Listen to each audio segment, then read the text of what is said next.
സിദ്ധരാമയ്യ സർക്കാർ കോവിഡ് പ്രതിരോധ ഉപകരണങ്ങൾ വാങ്ങിയതിൽ 1000 കോടി രൂപയുടെ ക്രമക്കേട് ആരോപണം. മുൻ ബി.ജെ.പി. സർക്കാരിന്റെ കാലത്ത് നടന്ന ക്രമക്കേടിന്മേൽ ജുഡീഷ്യൽ അന്വേഷണ റിപ്പോർട്ട് ഉന്നതാധികാര സമിതി പരിശോധിക്കും. 13,000 കോടിയുടെ ഉപകരണങ്ങൾ വാങ്ങിയതിൽ 1000 കോടിയുടെ വെട്ടിപ്പ് നടന്നതായി കണ്ടെത്തിയ ജുഡീഷ്യൽ കമ്മിറ്റി കുറ്റക്കാർക്കെതിരെ ക്രിമിനൽ കേസെടുക്കാൻ ശുപാർശ ചെയ്തിരുന്നു.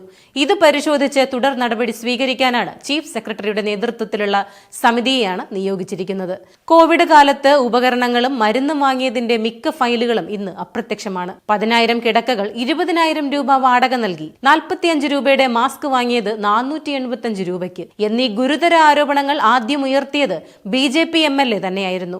വ്യാജ ബില്ലുണ്ടാക്കി ലക്ഷങ്ങൾ തട്ടിയെടുത്തുന്ന ആരോപണവും ഉയർന്നിരുന്നു. ഭൂമി കൈമാറ്റ കേസ് ഉൾപ്പെടെ ഉയർത്തി സിദ്ധരാമയ്യ സർക്കാരിനെതിരെ പ്രതിഷേധം ശക്തമാക്കിയ ബി.ജെ.പി. നേതൃത്വത്തിന് അന്വേഷണം തിരിച്ചടിയാകാൻ സാധ്യതയുണ്ട്.